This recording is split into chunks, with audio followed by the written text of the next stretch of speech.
Makinig ang may tainga.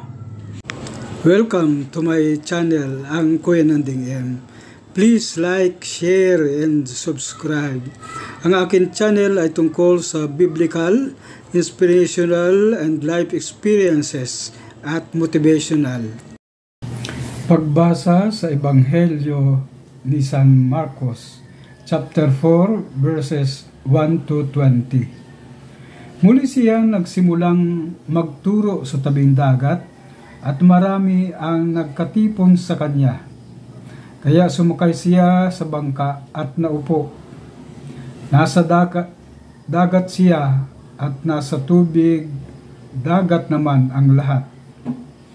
At marami siyang itinuro sa kanila sa tulong ng mga talinhaga.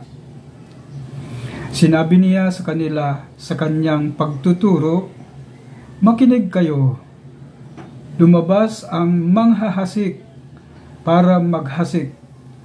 Sa kanyang paghahasik, may butong nahulog sa tabi ng daan. Dumating ang mga ibon at kinain ang mga iyon.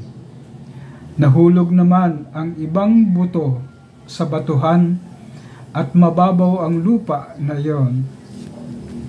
Madaling tumubo ang buto dahil hindi malalim ang lupa. Ngunit pagsikat ng araw, nasunog ito sa init sapagkat walang ugat. Natuyo ito. Nahulog ang iba pang buto sa mga tinikan. At nang lumago ang mga tinik, sinikil ng mga ito ang halaman at hindi namunga. Nahulog naman ang iba sa matabang lupa at namunga sa paglaki at paglago.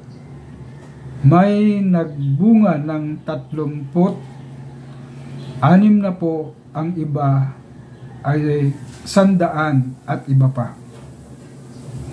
At idinagdag ni Jesus, "Makinig ang may tainga." Nang wala na ang mga tao, tinanong siya ng mga nakapalibot sa kanya. Nakasama ang 12 tungkol sa mga talinhaga. Bakit sa pamamagitan ng talinhaga ka nagsasalita sa kanila?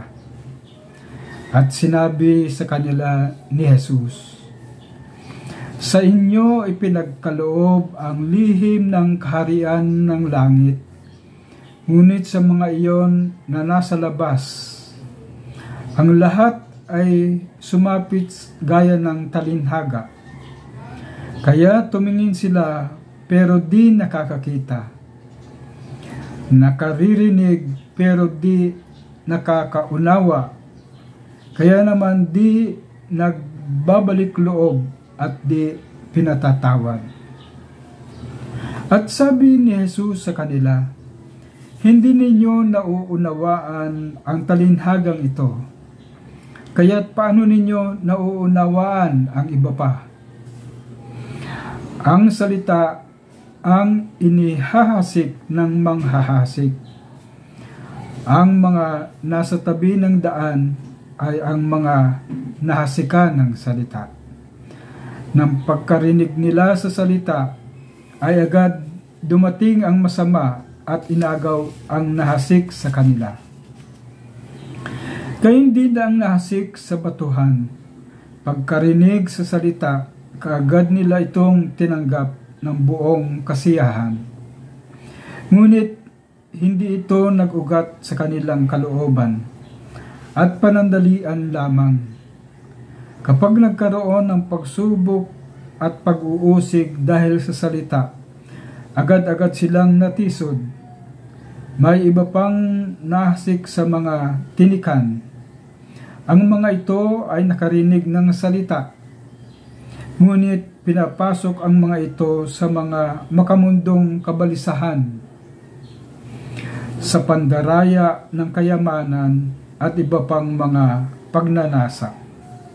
Sinikil ang mga ito ang salita at hindi nakapamunga. Ang mga buto namang nahasik sa matabang lupa ay ang nakarinig sa salita at isinagawa ito. at nagbubunga sila ng 160 o 30. Ang mabuting balita ng Panginoon. Pinupuri ka namin, Panginoong Jesucristo. Konting pagninilay. Ang tao ay parang buto o binhi na itinatanim kung saan-saan. Nakadepende ang kalidad ng bunga sa lugar kung saan itinatanim ang buto.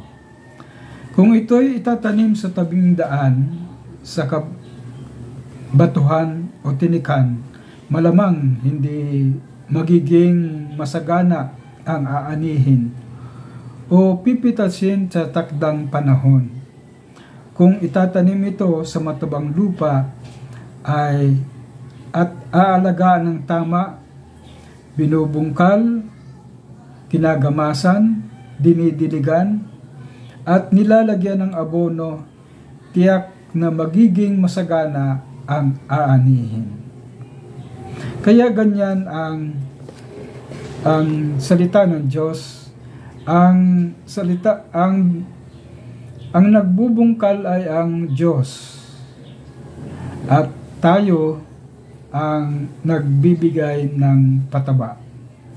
Kaya mahalagang paghirapan natin at pinagpaplanuhan, pinagtitiyagaan, pinagpapawisan, pinagpupuyatan.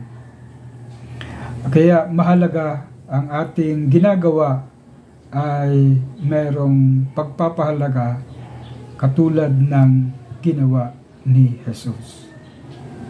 So ito po muna ang aking ibabahagi na ang tao ay parang buto o binhi.